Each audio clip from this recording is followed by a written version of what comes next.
یہ ہے Drake passage, दुनिया का सबसे खतरनाक समुद्री रास्ता जिसे हजारों साल से इंसान अवॉइड करते आए हैं। बहुत से लोगों के ख्याल में पैनामा कैनाल बनाने का मेन पर्पस ये था कि अमेरिका की ईस्टर्न कोस्ट को छोटे रूट से साउथ अमेरिका और बाकी दुनिया से कनेक्ट किया जा सके, और ये बात ठीक भी है। मगर ये कैनाल बनाने की सिर्फ यही एक वजह नहीं थी। पैनामा कैनाल बनाने की एक और बहुत बड़ी वजह ये भी थी कि सारे समुद्री जहाज अंटार्कटिका और केप हॉर्न के दरमियान इस 620 मील के एरिया को अवॉइड करना चाहते थे। ये वो पॉइंट है जहाँ पैसिफिक, अटलांटिक और सदर्न ओशन आपस में मिलते हैं। लेकिन इस एरिया को ड्रेक पैसेज क्यों कहते हैं, और आखिर यहाँ पर ऐसा होता क्या है जिसकी वजह से आज भी यहाँ से गुजरना मौत के मुंह से गुजरने जैसा है? ये जवाब जानने के लिए हमें जाना पड़ेगा 15वीं सदी में, जब फ्रांसिस ड्रेक नाम का एक समुद्री डाकू पूरे अटलांटिक ओशन में खौफ की अलामत बना हुआ था। ये वो टाइम था जब ब्रिटिश और स्पेनिश एम्पायर्स दुनिया का कंट्रोल लेने की कोशिश में थे।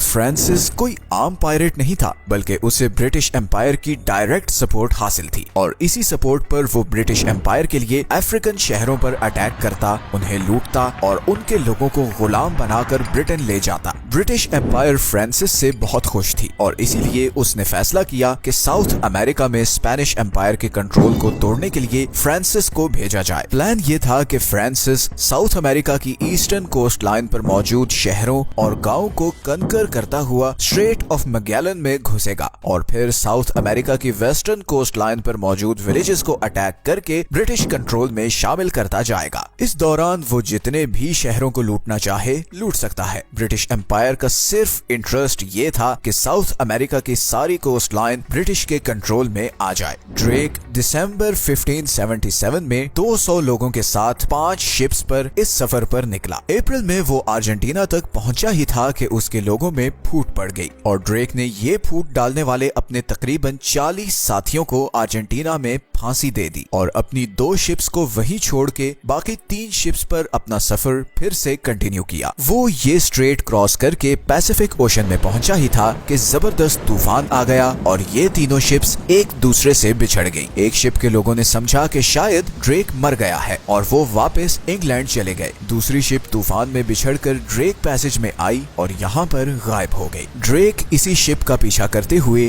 ड्रेक पैसेज के किनारे तक आया, मगर यहाँ पर समुद्र के तेवर देखकर वो समझ गया कि आगे जाने का मतलब सिर्फ मौत है। उस जमाने में कोई नहीं जानता था कि इस पॉइंट से आगे क्या है, क्योंकि उस वक्त आज की तरह का वर्ल्ड मैप नहीं बनाया गया था। ड्रेक ने अपनी शिप वापस मोड़ी और दोबारा साउथ अमेरिका की वेस्टर्न कोस्ट की तरफ बढ़ गया, और फिर वेस्टर्न कोस्ट लाइन पर लूट मार करके सैन फ्रांसिस्को जाकर रुका। वो दोबारा ब्रिटेन वापस नहीं जा सका, क्योंकि वो डर गया था कि अगर वापस जाते हुए वो फिर गलती से इस एरिया में फंस गया तो शायद जिंदा ना बच सके। इसीलिए इस एरिया का नाम ड्रेक पैसेज रखा गया, क्योंकि समुद्र के इस हिस्से में उससे पहले कोई और शिप लेकर नहीं आया था, या आया भी हो तो वो शायद जिंदा नहीं बचा था कि वापस जाकर किसी को कुछ बता सके। ड्रेक ने अपने करीबी साथियों को बताया था कि उसे लगता है कि समंदर के उस पार शायद कोई दूसरी दुनिया है, या कोई ऐसा जजीरा है जहाँ पर इससे पहले कोई नहीं जा सका। ड्रेक असल में जिसे आइलैंड समझ रहा था वो अंटार्कटिका था। हजारों साल से इंसानों का मानना था कि यहाँ पर कोई कॉन्टिनेंट जरूर है। एंशिएंट ग्रीक्स इसे टेरा ऑस्ट्रेलिस इनकॉग्निटा, मतलब द अननोन सदर्न लैंड कहते थे, लेकिन किसी ने भी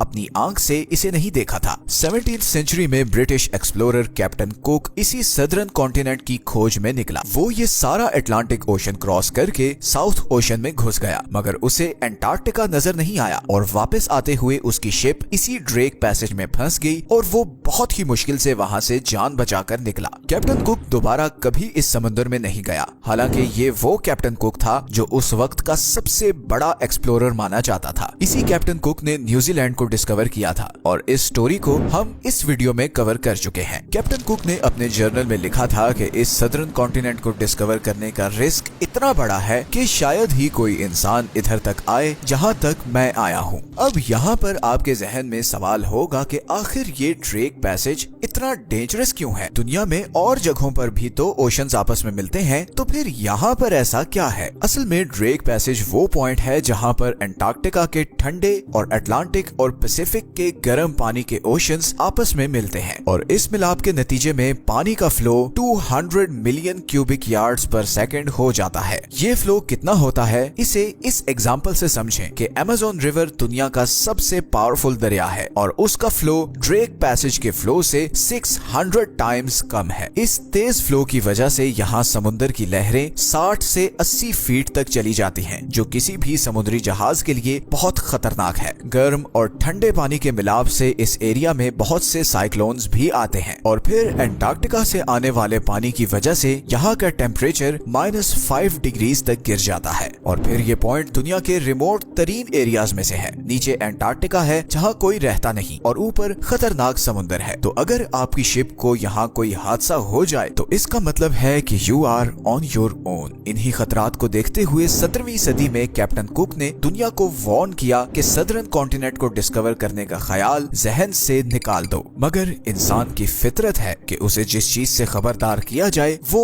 उसकी खोज जरूर लगाता है और ऐसा ही हुआ। 20th सेंचुरी के आते ही हर तरफ एक्सप्लोरेशंस और डिस्कवरीज का क्रेज हो गया। सब एक्सप्लोरर्स की नजरें अब साउथ पोल पर थीं। 1914 में मशहूर ब्रिटिश एक्सप्लोरर अर्नेस्ट शैकलटन ने एंटार्क्टिका को एक्सप्लोर करने का इरादा किया। अटलांटिक ओशन को क्रॉस करते हुए वो जब इसी ड्रेक पैसेज के पास पहुंचा तो समुद्र की लहरों ने उसकी शिप को इधर बर्फ के ग्लेशियर्स में धकेल दिया और उसकी शिप मुकम्मल तबाह हो गई। अर्नेस्ट ने अपने कुछ साथियों को इधर बर्फ पर उतारा और बाकी 5 साथियों को लेकर एक छोटी सी लाइफ बोट में करीब ही किसी आइलैंड की तलाश में निकला ताकि कहीं से हेल्प ले सके। 1 महीना समुद्र में भटकने के बाद आखिरकार अर्नेस्ट साउथ जॉर्जिया आइलैंड पहुंच गया, मगर इस 1 महीने में उसने जो कुछ एक्सपीरियंस किया उसको उसने कुछ ऐसे लिखा कि this is the worst and most dangerous part of our world's oceans और मेरा इस आइलैंड तक पहुंचना किसी मिरेकल से कम नहीं है। अर्नेस्ट ने ये भी कहा कि Antarctica is the last great journey left to man. अगले 3 महीनों में 3 अटेम्प्ट्स करके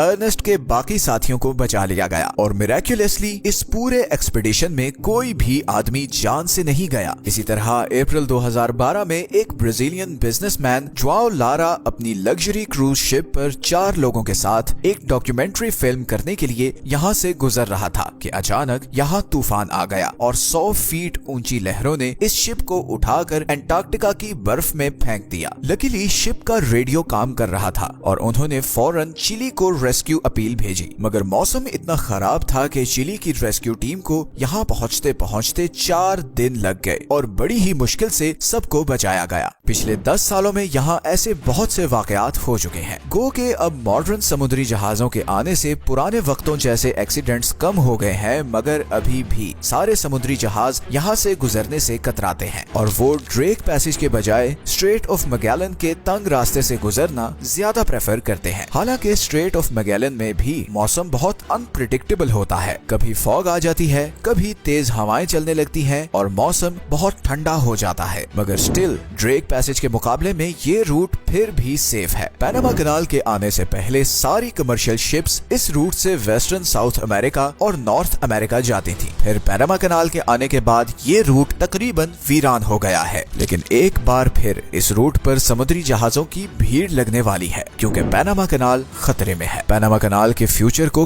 किस चीज ने खतरे में डाला है, इस पर हमने ये वीडियो बनाई है। ड्रेक पैसेज हमारी दुनिया के नो गो एरियाज में से एक है, लेकिन ये गैप हमारी दुनिया के लिए बहुत जरूरी भी है क्योंकि एंटार्क्टिका की बर्फ जब पिघलती है तो सारा पानी यहीं से दुनिया के बाकी समुद्रों में जाता है। ये ड्रेक पैसेज एक एग्जाम्पल भी है कि हमारी टेक्नोलॉजी जितनी भी महान हो जाए, नेचर के सामने हम आज भी उतने ही बेबस हैं जितने हजारों साल पहले थे। अगर आपको ये वीडियो अच्छी लगी है तो चैनल को सब्सक्राइब जरूर कर लें। आपके लिए तो शायद ये छोटी सी चीज हो, मगर हमें इससे बहुत मोटिवेशन मिलती है। मिलते हैं नेक्स्ट वीडियो में एक और इंटरेस्टिंग टॉपिक के साथ। अपना ख्याल रखें। अल्लाह हाफिज।